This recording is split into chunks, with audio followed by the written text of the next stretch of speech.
Good evening, everyone.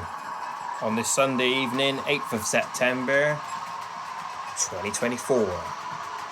And I thought I'd just do you a quick video this evening to show you a few changes to the layout and the model railway room itself. So over the last few weeks, I've been moving things around.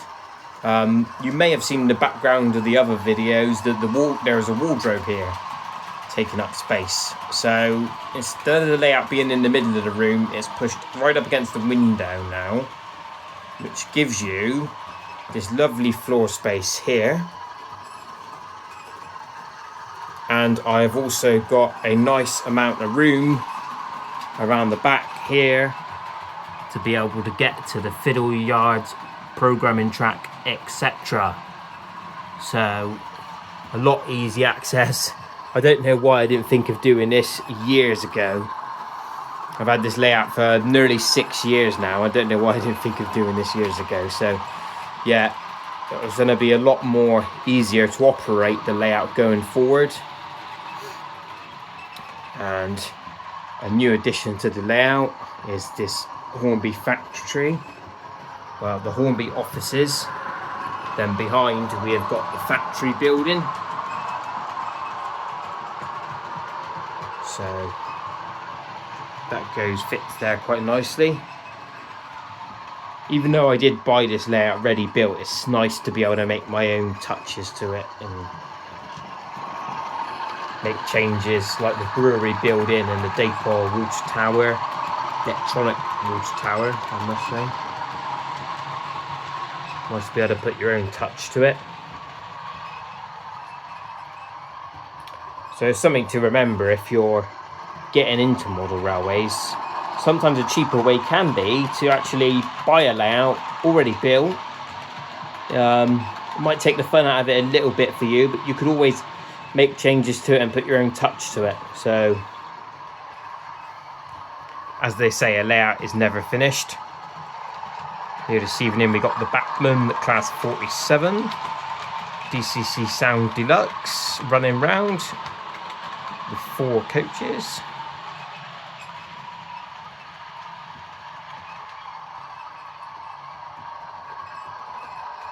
And up there in the yard we have got the Hornby 31, the Accurascale 37, and the Rapido 15XX. And tucked away at the back here we have got the Hornby Terrier locomotive. This one hasn't got sound, it's just DCC fitted. Bought around this sort of time last year. They have one of their sales on Hornby on their website. I think it was £99 with the NHS discount. We're down to 90, which is a bargain. The DCC fitted Terrier locomotive.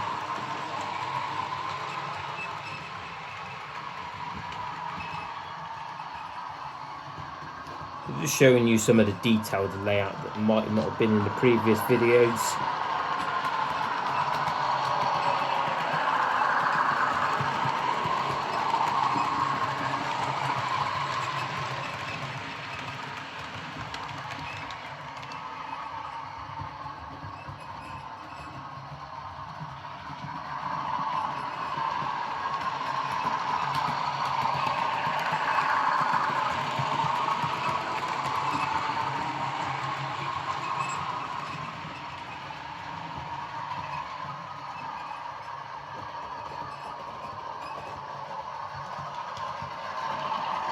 And going off topic, we have got the Stobart models over here.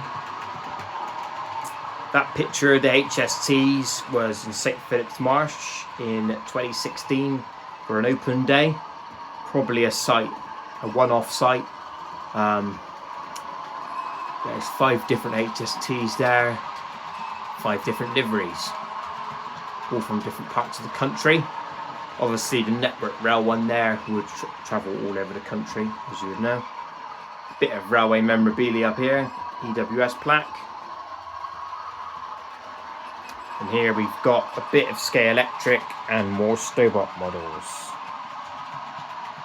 If you're wondering what this black thing is sticking out over here, that is a servicing cradle that come with the 47 that is running on the layout now. I don't know if I mentioned it on the review of this loco, because one of my older videos, that it was from KMS Railtech, I think they were called.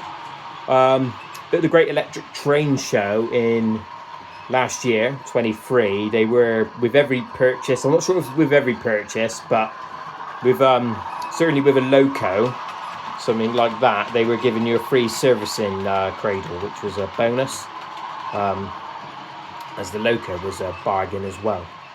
£260 I managed to barter it for. I think it was up to 275, got him down to 260, paid cash, and it is the sound fitted deluxe one, the one with the operating fans and the tinted windows. So it's worth bearing all that in mind. I think the retail price was something ridiculous, like 385, which that was obviously the reason why lots of retailers had the 37s and the 47s on offer, because the retail price is just unrealistic. That's what you do have to remember when the prices of these models come out, especially if Bachmann is 15% off from the retailers, and 10% for Hornby. So when you first see the price, when they announce it, you might think, oh, but just bear in mind it's 15% off. So like the new 08s that have come through are quite pricey. I think the Soundfitted Deluxe one comes in just under 300, but you have got the tinted windows, etc., a good lighting system, which we haven't had on an 08 before, ready to run, and most importantly, the auto uncoupler, which the 31 has got, and that's what I would like to replace the Hornby 31 with, possibly the Bachmann 31. But the only thing that puts me off the Bachmann 31 is it hasn't got a stay alive, which neither is this one. It does run okay,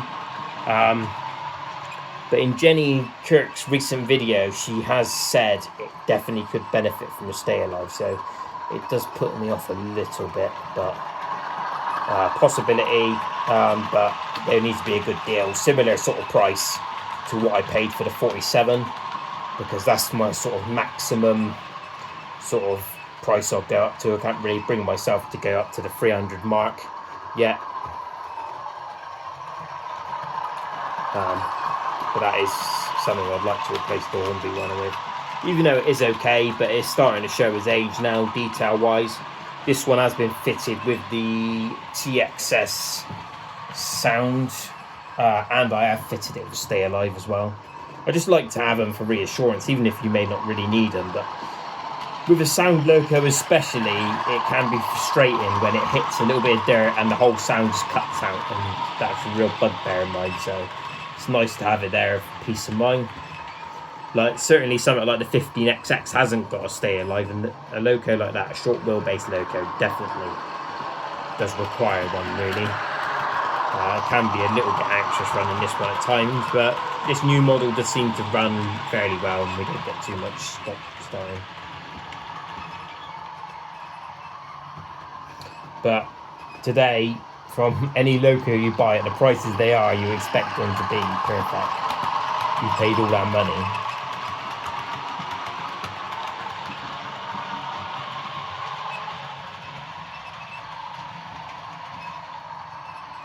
You've got the Del Boys Ford Capri Ghia in the garage fueling up.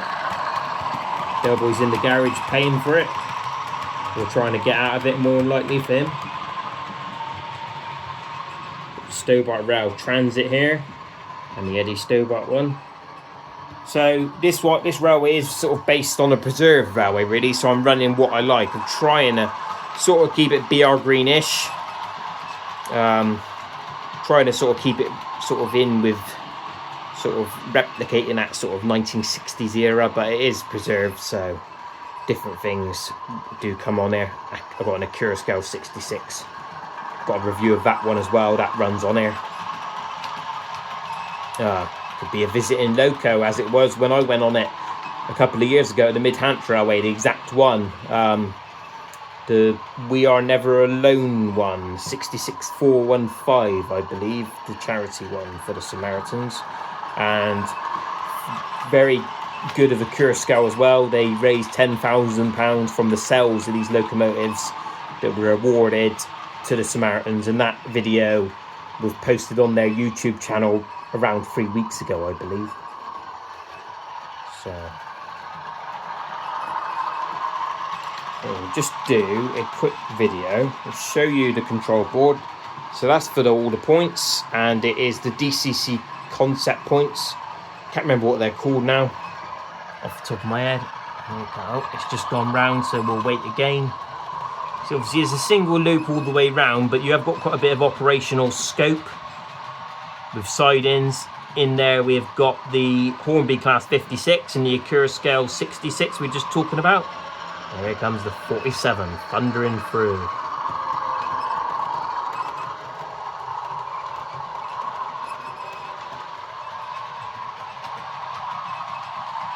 And I think we'll wrap this video up now.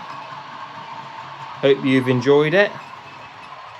This is on my new Pixel 9 Pro Fold, so it's also a test for this as well. So let me know what you think of the sound and video quality, please. And also, just to mention, before I go, what are we all using to clean our track? I've reverted back to using the Pico track rubber. That seems to be the best, I find. I know it's one of the simplest and cheapest ways, but I've tried lots of different things. Track Magic, the Scenecraft one, Tidy Track, and I sort of just find the rubber easier and just sort of the most effective way. So I'm just wondering, is it sometimes that the simplest way, the best way? So at the moment I'm just going to stick to using the Pico track rubber. That's what I'm finding best, but be good to know what you guys are using and what you find most effective. So I'll leave this here and hope everyone is well. Feel free to comment, and I always respond to all the comments, so happy modelling everyone.